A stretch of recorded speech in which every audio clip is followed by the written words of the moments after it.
നമ്മുടെ സൊസൈറ്റിയിലുള്ള ഒരു പെയിൻഫുൾ ആയിട്ടുള്ള എന്തെങ്കിലും ഒരു റിലേറ്റഡ് സംഭവങ്ങളാണ്. ഓക്കെ, അതിനെ കോമ്പീറ്റ് ചെയ്യാൻ അല്ലെങ്കിൽ ആ പ്രോബ്ലം സോൾവ് ചെയ്യാനായിട്ടുള്ള ഒരു ആപ്ലിക്കേഷൻ ആയിരിക്കും നമ്മൾ ബിൽഡ് ചെയ്തിരുന്നത്. ആ രീതിയിൽ നിങ്ങൾ എപ്പോഴും ചിന്തിക്കണം. കാരണം നിങ്ങൾ IT പ്രൊഫഷണൽസ് ആണ്. മുമ്പോട്ട് പോകുമ്പോൾ നിങ്ങളായിരിക്കണം ഇതുപോലുള്ള ആപ്ലിക്കേഷൻസ് കാര്യങ്ങളെല്ലാം ബിൽഡ് ചെയ്യും. അപ്പോൾ മെഡിക്കൽ ഫീൽഡിലാണെങ്കിലും ഫിനാൻസിന്റെ ഫീൽഡിലാണെങ്കിലും എവിടെ ചെന്നാലും നിങ്ങളെ ഡിപ്പെൻഡ് ചെയ്തിട്ടാണ് കാര്യങ്ങളെല്ലാം മുമ്പോട്ട് പോകുന്നത്. അപ്പോൾ നിങ്ങൾ IT കാര്യങ്ങൾ പ്രോഗ്രാമിംഗ് മാത്രമായിരിക്കും ഇത് പഠിക്കുന്നത്. നിങ്ങൾ ബാക്കി എല്ലാ കാര്യങ്ങളെ പറ്റിയും അവയർ ആയിരിക്കണം. എല്ലാവരും നല്ല രീതിയിൽ പഠിക്കുക. എന്തായാലും ഇവിടെ എഞ്ചിനീയർസിനെ പോലെ ഞാൻ എഞ്ചിനീയർസ് പഠിച്ചതാണ്. വളരെ സന്തോഷം. അപ്പോൾ നിങ്ങൾ അതുപോലെ നിങ്ങൾ നല്ലൊരു ടീമുണ്ട്. നിങ്ങൾക്ക് ഫിനാൻസ് കോളേജിൽ നല്ലൊരു ടീമുണ്ട്. ആ ടീമിനെ നിങ്ങൾ മാക്സിമം ഈ 3 വർഷം കൊണ്ട് യൂസ് ചെയ്യുക. അവര് നല്ല രീതിയിൽ നിങ്ങളെ പഠിപ്പിക്കും. അത് പഠിക്കുക, സ്വയം പഠിക്കുക, അതിന് ടൂൾസുകൾ യൂസ് ചെയ്യുക.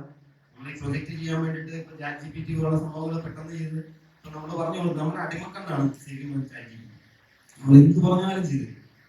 പക്ഷെ നമ്മൾ ചിന്തിക്കേണ്ടത് ChatGPT പോലെയുള്ള ഒരു ആപ്ലിക്കേഷൻ ബിൽഡ് ചെയ്യാനായിട്ടായിരിക്കണം നമ്മളെ ശ്രമിക്കുന്നത്. നമ്മൾ ChatGPT യൂസ് ചെയ്യാൻ വേണ്ടിയിട്ട് അത് യൂസ് ചെയ്ത് നമ്മുടെ കാര്യങ്ങൾ നടത്താൻ വേണ്ടിയിട്ട് ഇരിക്കുന്നത്. നമ്മൾ IT പ്രൊഫഷണൽസ് ആ രീതിയിൽ ചിന്തിക്കാവുള്ളൂ. മനസ്സിലായോ? അപ്പോൾ ആ രീതിയിൽ കാര്യങ്ങളൊക്കെ നല്ല രീതിയിൽ ചെയ്തു പോവുക.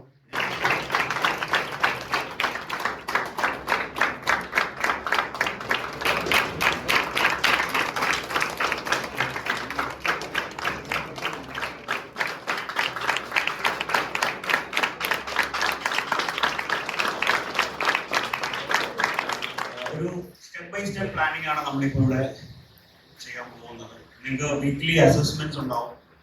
ഓക്കെ, ഫോർ എക്സാമ്പിൾ ഒരു കാര്യം പറയാം. ഇപ്പൊ ഇന്നലെ എനിക്കൊരു കമ്പനി എന്നെ വിളിച്ചിട്ട് ചോദിച്ചു, പഠിച്ച് ഇറങ്ങിയ കുട്ടികളല്ല, പഠിച്ചുകൊണ്ടിരിക്കുന്ന ആ ഒരു കഴിയാറായിട്ടുള്ള കുട്ടികളുണ്ടോ, അവരെയും ഞങ്ങൾ എടുക്കാം എന്ന് ഇന്നലെ എനിക്കൊരു കമ്പനി മെസ്സേജ് അയച്ചിട്ടുണ്ടായിരുന്നു. നിങ്ങളുടെ കോളേജ് ടൈം കഴിഞ്ഞിട്ട് 3 o'clock കഴിഞ്ഞിട്ട് അവരുടെ അവേഴ്സിന് വേണ്ടിയിട്ട് ഞങ്ങൾ വർക്ക് ചെയ്യാം.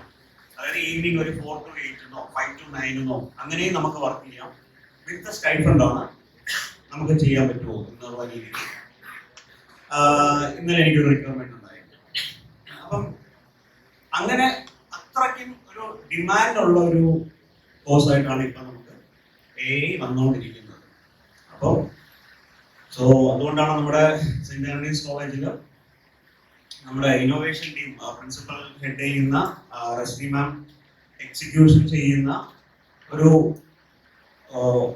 അടിപൊളി ടീം എന്ന് പറയാം. കാരണം അവരുടെ ആ ഒരു ലീഡർഷിപ്പ്, അവരുടെ ഒരു വിഷണറി പെർസെപ്ഷൻ ആണ് അവർ ചെയ്യുന്നത്. മീൻസ് നെക്സ്റ്റ് ഇവര് എവിടെയാണ്, ഇവര് 3 years കഴിഞ്ഞിട്ട് ഇവര് എന്ത് ആവണം, എങ്ങനെ അതിലേക്ക് ഇവർ നമ്മളെ എത്തിക്കും എന്നൊക്കെയുള്ള ഒരു പ്രോപ്പർ പ്ലാനിങ്ങിൽ കൂടെയാണ് നമ്മളിവിടെ ഓരോ കാര്യങ്ങൾ ചെയ്യുന്നത്. So hats off to principal doctor Antony sir and Rasmi ma'am with the support of Jindu ma'am. Jindu ma'am is also very supportive.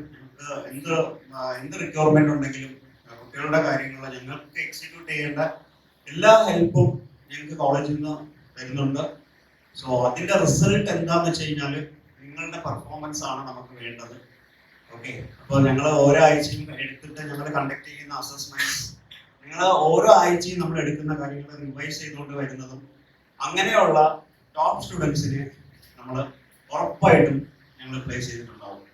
Okay, so ഇതിനകത്ത് ആൾറെഡി എന്നോട് കഴിഞ്ഞ ഫസ്റ്റ് ഡിസ്കഷൻ കഴിഞ്ഞപ്പോൾ തന്നെ 2-3 പേരൊക്കെ എന്നോട് വന്ന് ചോദിച്ചിട്ടുണ്ടായിരുന്നു, സാർ പ്ലേസ്മെന്റിന്റെ കാര്യം. അപ്പൊ അതിന്റെ ആൻസറാണ് ഞാനിപ്പോ പറഞ്ഞത്. കോളേജിൽ നിന്ന് ഇറങ്ങുന്ന മുമ്പ് തന്നെ കുട്ടികളുണ്ടെങ്കിലും എടുക്കാൻ റെഡി ആയിട്ടുള്ള, വൈകുന്നേരം ഷിഫ്റ്റിലാണ്, ഈവനിങ് 5 to 9 വർക്ക് ചെയ്യാൻ റെഡിയുള്ള കുട്ടികൾ, ഞങ്ങൾക്ക് വേണ്ട കാര്യങ്ങൾ ആ കുട്ടിക്ക് അറിയാമെങ്കിൽ ഞങ്ങൾ എടുക്കാം. ഓക്കെ, അപ്പം കമ്പനീസ് റിക്വയർമെന്റ് പറയുന്നത് നമ്മൾ ആ ഒരു ടോപ്പിക്കിൽ നമ്മൾ എക്സ്പേർട്ട് ആവണമെന്നുണ്ടെങ്കിൽ ആ ഫസ്റ്റ് ക്ലാസ് തൊട്ട് അതുവരെയുള്ള നിങ്ങളുടെ ഡെഡിക്കേഷനും, ഓക്കെ, നിങ്ങളുടെ ഹാർഡ് വർക്കും നിങ്ങളുടെ എഫേർട്ടും, ഓക്കെ, ഇതെല്ലാം വേണ്ടി വരും. സോ ഞങ്ങൾ റിക്വസ്റ്റ് ചെയ്യുന്നത്, അറിയാം എത്ര നമ്മുടെ ഡെഡിക്കേഷനും എഫേർട്ടും ഡോക്ടർ ആന്റണി സാറ് തൊട്ട് ഓരോ ടീം സാറിന്റെ താഴെ വരുന്ന ഓരോരുത്തരും നിങ്ങൾ എല്ലാവരും ഇത്ര എഫേർട്ട് ഇടുന്നത് ഇതിന് വേണ്ടിയിട്ടാണെന്നുള്ളത് നിങ്ങൾ മനസ്സിലാക്കണം. So I request you all to give your 100%. ഇതിനകത്ത് ഒറ്റ കാര്യമേ ഉള്ളൂ, ഞങ്ങൾക്ക് ആ ഒരു സ്റ്റാൻഡേർഡിൽ ഇല്ലാത്തവരെ നമുക്ക് ഇന്റർവ്യൂ ഇടാൻ പറ്റത്തില്ല. കാരണം അവര് ഇന്റർവ്യൂ അറ്റൻഡ് ചെയ്ത് കഴിഞ്ഞിട്ട് ഒരു എന്തെങ്കിലും ഒരു ചെറിയൊരു നെഗറ്റീവ് ഉണ്ടെങ്കിലും അത് കഴിഞ്ഞിട്ട് അത് മറ്റു കുട്ടികൾ അത് അവർ വിളിക്കത്തില്ല. അങ്ങനെയുള്ള കുറെ കമ്പനീസ് ഉണ്ട്. സോ ഇവിടെ നിന്ന് ആദ്യം പോകുന്നത് ടോപ്പ് ലെവലിലുള്ള കുട്ടികളായിരിക്കും. സോ നിങ്ങൾ ആ ടോപ്പ് ലെവലിൽ എത്താനുള്ള എല്ലാ എഫേർട്സും നിങ്ങളുടെ സൈഡിൽ നിന്ന് വരണം. ഓക്കെ, ഞങ്ങൾ ഇവിടെ ഫുൾ സപ്പോർട്ട് ഉണ്ടാവും. എനിക്കും എൻ്റെ ടീമിനും ഞങ്ങളിവിടെ ഒരു നല്ലൊരു റിസൾട്ട് കുട്ടികളുടെ റിസൾട്ട് എന്ന് പറഞ്ഞാൽ വേറെ ഒന്നുമല്ല, നിങ്ങളെല്ലാവരും ഞങ്ങളുടെ ഇതിൽ ഉള്ള കമ്പനീസിന് പ്ലേസ് ചെയ്യണം, പിന്നെ ഞങ്ങളുടെ ക്ലയൻസിന് പ്ലേസ് ചെയ്യണം. സോ അതിന് വേണ്ടത് നിങ്ങളുടെ എല്ലാവരുടെയും ഒരു hard work, dedication, commitment and എഫേർട്ടാണ്.